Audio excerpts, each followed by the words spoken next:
Imagine if someone slapped your buns, stole your house, got your crush, and was all around a menace, only for them to still be one of your best friends. Also, they kissed a couple times. But no tongue. What? Now from just that kiss part, I know you're thinking, ship. Which, true, but this isn't just a ship, it's a friendship. Crazy, I know, but despite some takes online, and in real life, guy-girl friendships are possible. Some of y'all just can't not shoot that shot. So, since I'm recovering from trauma related to a certain fictional creep who couldn't take the hint, I decided to bring back the one major Adventure Time ship I've never talked about. That's right, Finn x Marceline.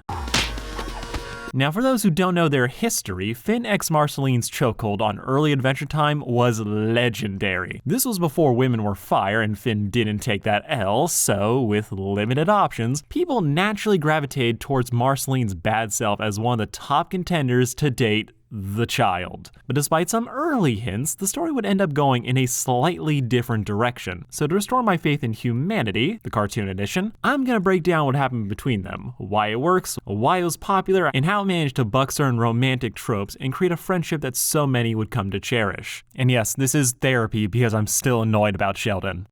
What will it take for you to realize that you love me? He sucks so hard. But let's talk ship. Context for those who, by some tragedy, aren't familiar with Adventure Time's game yet, Adventure Time is a story of Finn and his magical dog brother Jake. In the land of Ooh, a world of strange and magical people, these children are somehow the only people able to get shit done, regularly saving the princess from her future father-in-law, beating his ass. Adventure Time is a show where basically anything can happen, and yes, that does include depression. AT, from the goofy and kinda cringe promotion it had early on, would immediately prove to be a banger, combining silly action, fun, and then slap you in the face with some of the realest shit you've ever heard. It's all part of growing up, and you never really stop growing. While the show would mellow out over the years, it never stopped being goofy, just like it never stopped being deep. With the catalyst for this switch in tone, besides that one time Finn realized finding your bio dad can be a mistake, was Finn's love life. People obsessed over this thing, as the show loved to tease out who Finn would end up with each relationship serving as an important signifier of where he was emotionally and maturity-wise. From a lovesick puppy to a shitty boyfriend, till he finally found his groove and himself.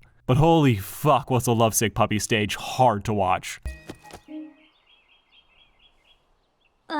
Finn, no. Now, in the middle of all this, we were thankfully introduced to one of the best characters in the show, Marceline. So, to just dive into how they first met, Finn's dog is telling him a scary story about vampires, talking about how vile and dangerous the creatures were, with Jake backing up his story with the usual Big Brother source. My source is that I made it the fuck up. A little rattled, but used to being monsters for breakfast, Finn, he's mostly okay. Still. The jump scare, where he runs to Jake only for him to cop to just trying to scare him, so naturally Jake pisses himself when the actual vampire shows up. Hey guys, what's up? So Marceline is an immortal freak who's made fucking with people her 9 to 5. She really broke into a child's house, established dominance, only to keep switching between chill and a menace at will. This is pretty much Marceline's vibe this entire episode. We started this thing with Jake giving horror factoids about vampires, only for Marceline to validate or subvert those expectations. She doesn't drink blood, she just prefers the color red. She's stuffing strawberries in Finn's mouth, hungrily eyeing his reddish PJs, only to start regaling them with stories of her wild adventures. Girl is basically impossible to get a read on, but people wanted her immediately. 'Cause goth. So naturally she got shit with Finn. No question, was always gonna happen, with AT only adding fuel to that fire as, at first, it seemed like this could actually happen. Mwah. Like yes, she reveals she called dibs on this tree and leaves her brothers homeless, but in the brain rot world that is shipping, a blush might as well be a confession. The fact though that she gives Finn a kiss basically guaranteed that this ship was going to the moon. Marceline was a wild card in a world that seemed incredibly simplistic at the time. Everyone else you could look at and immediately know if they were chill or not. Moral complexity hadn't entered the chat yet, and Finn was too young to know better, just like the audience. So despite the woman stealing their treehouse, trying to steal their second home when they finally set it up, nearly unaliving Jake, turning into a bat monster to throw hands with, again, a child. People saw a peck on the cheek and thought, maybe. You stay away from that! Marceline's appeal was in her mystery, her wildness, the chaos she brought to the story, with it being very easy to see why your young self watching would just zoom past all the literal crimes that just happened. People will forgive evil so long as it's entertaining and hate good if it's boring. Marceline is many things and entertaining is all of them. You can write off everything she's done as being a puckish rogue, a delightful scamp, watch list worthy. She was, in quotes, probably always gonna give Finn back his house. She's one to rile the kid up so that he'd fight her, which is what she really was after. Hopefully. Ignore the murder, we never figure out if she knew Jake could survive this. But by the end of things, everyone was kinda chill. No permanent harm, so no foul. Though yes, Jake was traumatized by this. Huh? What's that noise? Sorry, Finn. But like always, we're just gonna ignore all of that to focus on the fact that this might be Finn's first ever kiss in the show, excluding the pilot. So Marceline is already ahead of the game, which was perfect because Finn X Bubblegum sucked. You really gotta move on. Oh, yeah. Yeah, sorry. Look, Finnaline was always gonna be popular cause she's great and vibes, but if you truly want to understand why this ship was so big early on, you also have to have the context that Fumblegum fucking dragged. Like even early on, it was giving nothing. Don't tell anyone about the private time you spend with your wad of Princess Bubblegum's hair. If we were to look right now, my spring would be a desert. Because that's the level of interest I have in humoring mediocrity. Like this might be my bias talking, but early PB, mid. She's fun enough, but not that interesting. We learn facts about her, but we never really dive into like her true personality, and we never dive into like, oh, what she's gonna be later. The most accurate description I've ever heard about season 1 and 2 PB was that she has big NPC energy. The princess is just here to give quests, get captured, and be the girl that Finn was obsessed over. Finn. No. So many episodes are just Finn crushing on PB, and this cliche got real old real quick. As it's just a tease. Grand prize, a kiss from Princess Bubblegum. The story early on isn't really building to anything. It's just a convenient motivation for Finn that can also be used to edge the audience. This happens a lot in stories, as a will they won't they love story is an easy way to build engagement, as even if 95% of your episodes are, and I say this with all love, one-off nonsense, having that remaining 5% hint at something more developing between the lead and his crush is an easy way to lock in fans. Even if you don't care, and people will still tune in just so that they can move on with their lives. This was how PB and Finn was built. A major focus to the series with no real ending in sight, but it occupied so much time, made so little progress, was so repetitive that like all will they won't they's, people started to low-key resent it and start looking for other options. I'm really tired, so you two should probably get going.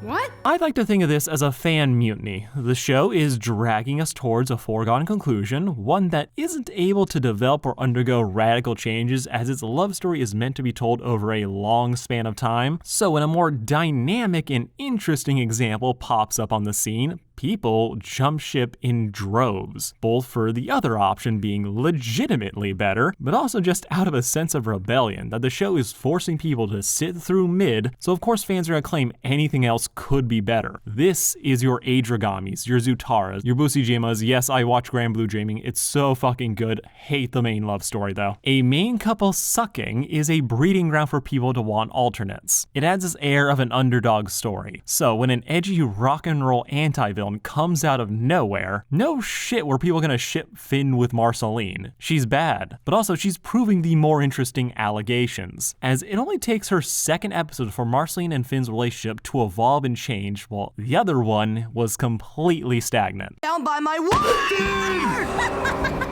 Essentially, this episode is Finn realizing that Marceline is just a troll. We start off with Marcy tricking Finn into being her henchman, making it look like she's bullying the elderly so that the noble hero will offer himself up as a replacement. I assume death is only off the table because kid show, and that she could beat his ass. Finn, still remembering the hell she put him through the last time they met, is wary. So she of course abuses the hell out of this to keep messing with him, making Finn think she's gonna eat this other old guy. Finn nearly gives up his morality to be honorable. He fails to save the guy, but then Marceline just eats the red out of his bow tie and leaves. Thank you so much. What the hell is going on here? Boy was flabbergasted and molested.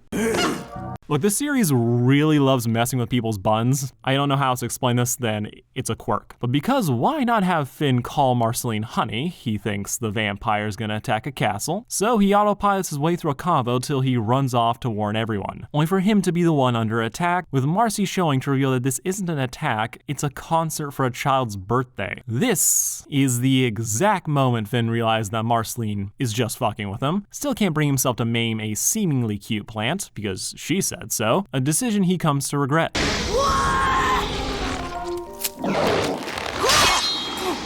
Not bad. Getting saved, Finn finally has clocked that for all of Marceline's talk, she's actually not as malicious as she seems. She's chaotic, but not evil, with her worst behavior coming from a love of messing with people rather than wishing them actual harm. So when Marceline suggests strangling pixies, he just says sure, so she levels with them.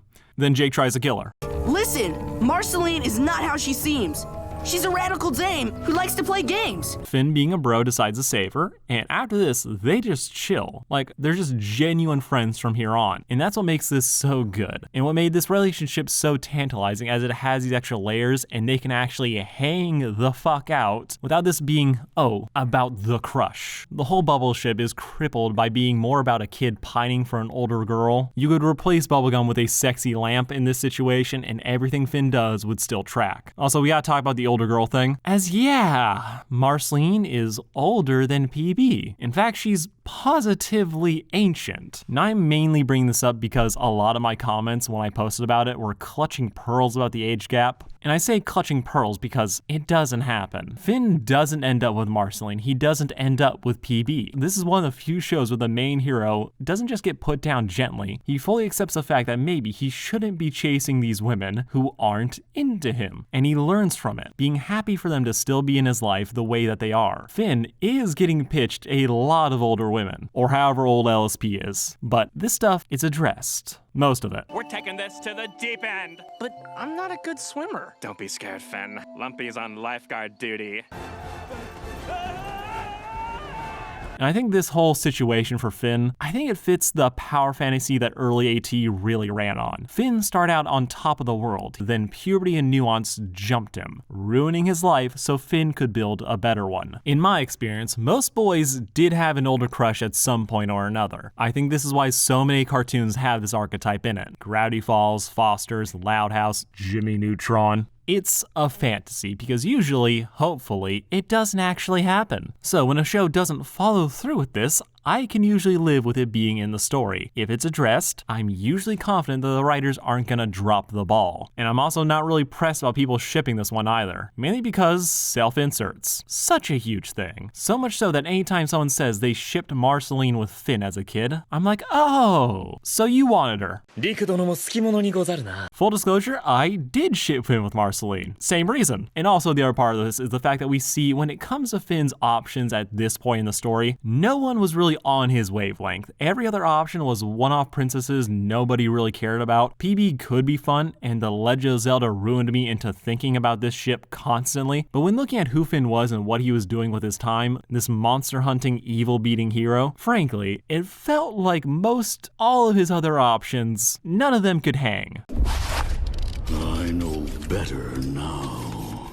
Then there's Marceline, who, while chaotic from her very first scene, showed that she was more of a badass than Finn. She was doing all the crazy stuff he was doing, having these wild grand adventures, making her an easy pitch as the one who can most easily fit in Finn's pre-existing lifestyle. It seemed, and emphasis on seemed here, cause we're pretending we don't know what happens next, that Marceline, while wild, was semi-mellowed out by Finn. Could imagine Marcy being worse than she was, hero, villain, or stick to something closer to the actual canon and just have them be a battle couple taking on the horrors of Ooo. Marceline had all this strange and fascinating lore about her, so if you're trying to crash her party and rubberneck that backstory, Finn was gonna be the easiest option to see it. Also, he's already met and fought her deadbeat dad. Of all history's greatest monsters, you are by far the most evil thing I've encountered. Offer your soul to me. Now, up until this point, it had been semi-ambiguous what the show is actually going to do with them. We had moments that could be something in the first, but everything after that has been steering them towards something more platonic. Well, that question would be settled, and this ship would get sunk to the bottom of the ocean in Go With Me. As yeah, this ain't a romance, and to the show's credit, they do a pretty solid job of making all these little moments make sense without having it feel like bait.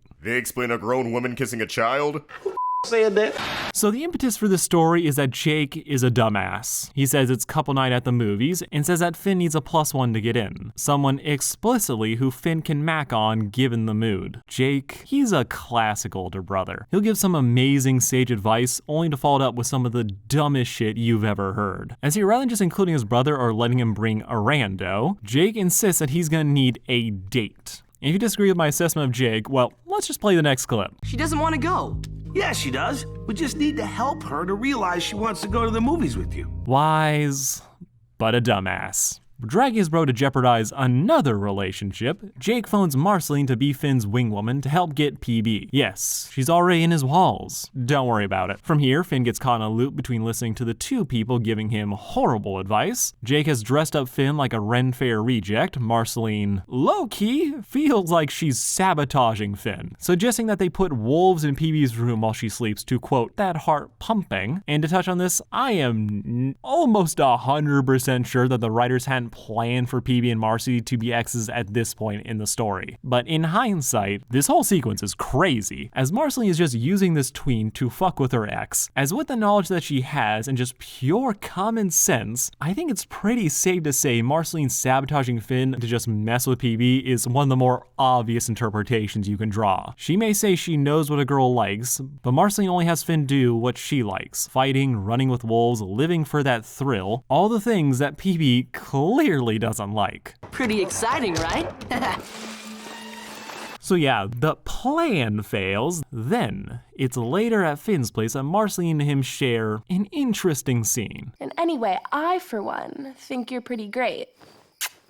In any other show, this would be a confession. This would be the moment where Finn realized that he has been chasing the wrong thing this entire time. That really, the woman he should have been with was the one that was already by his side. We've gotten minor moments that seem to build to this conclusion. A hand on the shoulder, them running with wolves, the fact that they share so much in common, and Finn seemingly comes to this realization and he asks her out. Finn, you do not want to go down that road with me. Man, I just want to go to the movies. Now this is the ultimate subversion that makes me love the build up to their relationship and this episode in general. As where they are at in their lives, this is just so perfect. Finn is like what, 12, 13? He has been perpetually obsessed with Princess Bubblegum, but throughout this episode, it's clear that he doesn't fully understand his own feelings and dating, making it very easy to believe that he would be confused by what everyone else is talking about. Jake isn't leading him straight. Marceline assumes Finn is trying to full-on date PB in this instance, when really, this kid just wants to go see a fucking movie. He's not trying to date PB right now, just like he doesn't want to date Marceline. But his social naivete makes it so Finn doesn't realize how his actions come off to another, with the one person who should be correcting him enabling this shit. Finn is unfamiliar with the different kinds of love. The difference between romantic, familial, platonic, it's all in this messy early stage where they haven't really fully branched off yet. So in this state, with this advice, it makes sense for why Finn goes about it the way that he does. That when he hears, I don't want to go on a movie date with you, he takes that as a, I hate you. He doesn't realize what he's been asking, so he can't accept it in the spirit that it's given. Marceline is understandably trying to put a stop to this, only in a bit of karma, getting her own bad advice to use against her. Finn is trying to wrestle her into submission, though he also doesn't care that she's an eldritch monster, which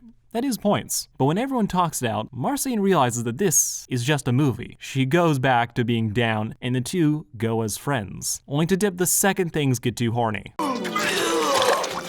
Now, I love this as it's a nice way to take what looked like a romantic ship and sink it gracefully, so that the actual friendship can blossom from its ashes. However, the thing that really makes this work for me from a writing standpoint is that while I'm not sure what the writers initially planned, Marceline was giving out those kisses when she first showed up, then they decide that this was the way they're going to go with them. Despite the possible change in plans, it still fits with Marceline's personality in hindsight, as she's a chaotic train wreck. Of course I'll go with you, Finn. You will? Yeah, as friends. Of course as friends. But no tongue.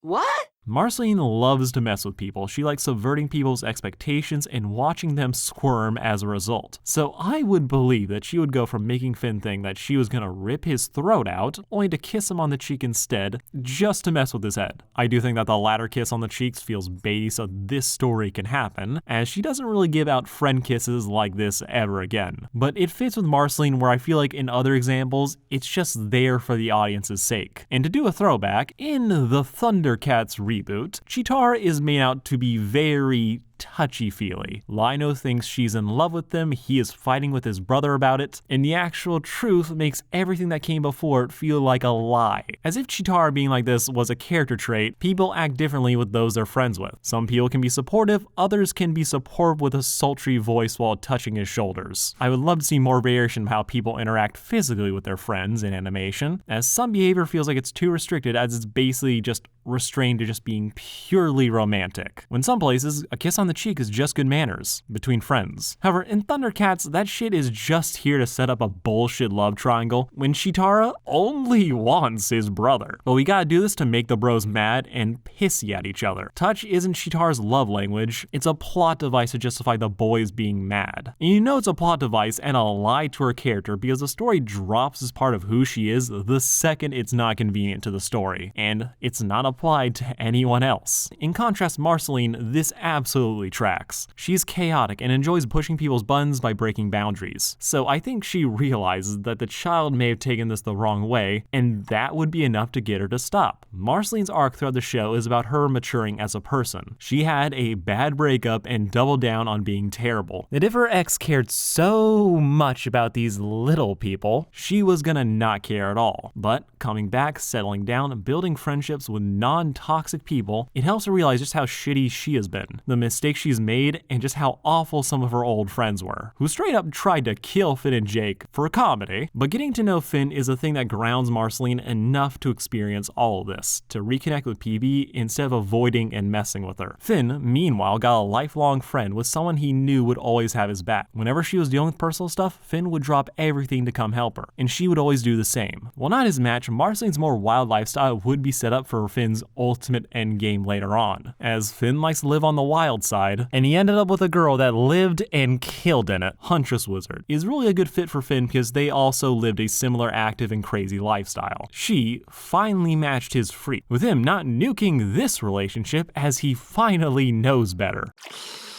You blew it, man. Marceline X-Men is an interesting artifact of Adventure Time lore. It was so huge early on in the series, serving as the third point of a fan love triangle between her, Finn, and PB. But as the series moved forward, both went on to just date other people. This ship kind of faded away, and even if people still liked it for reasons, in show, it's clear that this wasn't what either of them wanted or needed. And another thing that I enjoy about how Marceline let Finn down is that while the romance was a miscommunication, I love that they didn't need to give like a hard reason for why this couldn't happen. And what I mean by that is that for Finn and PB, the main thing that kills this ship is the age gap. She's too old and mature for him. By the time he's older, they've moved on. The show's use of the age gap still teases out the idea that they could have been together. When they're made the same age because shenanigans, they do end up kissing. And this, like, it's fine, but something about this is always semi-rubbed me the wrong way. But to me, it adds this idea of if only for their relationship. That it's the number keeping them apart, not the fact that PB doesn't want to fucking date him. This is something that is thrown around in a lot of cartoons where it's enough, it's a valid excuse, but it has the effect that the reason that this relationship doesn't happen is because some X factor. It's the, oh, I'm too old for you. It's the, oh, sorry, I have a boyfriend. There's this idea that something is getting in the way rather than just respecting the fact that the other person isn't interested. Those things could easily be a part of it, but leave something on the table that inspires hope and distracts what could otherwise be be just a solid lesson about respecting other people's wishes. This is why I really like how Finn and Marceline ended, and it's also why I think their ship petered out fandom-wise. There's no obvious thing to hold on to. There's no thing if, oh, it was removed, the shit would happen like Dipper and Wendy. No, this ship, it just wasn't gonna happen, and that's okay. The two get to enjoy platonic bliss and a friendship that would last a lifetime, aka Finn's, as this woman was gonna live forever. Oh, hey Fiona. Marceline! Also, I feel like I'd be cheating myself if I didn't mention this, but I do ship the hell out of Fiona and Marshall Lee. Not in their spinoff, but the original episode, Bad Little Boy. It's just a fantastic little fanfic. Is it a little weird that she's shipping herself with gender-bent Finn? Yeah, but this is fanfic world. I'm trying to take it in the spirit that the writers intended it. And I like it because, yeah, Marceline would be fine without Finn, but Fiona might have to stick around to keep Marshall in check. This episode was goated, and this one fan art has lived rent-free in my phone for years. But that's gonna be all for me. If you want to hear me talk more about Finn's love life, check out my compilation video on sarcastic vibes of all of Finn's relationships. Also, this channel was denied monetization, so I'm making no money off of this. So if you want to help me out, subscribe to all my channels, and please share, as when I get this thing off the ground, we are gonna be running. Also, tell me what you all thought about Marceline x Finn. Also, who was your favorite Finn ship? We can finally properly ask that now. For me, yeah, I think still Huntress Wizard.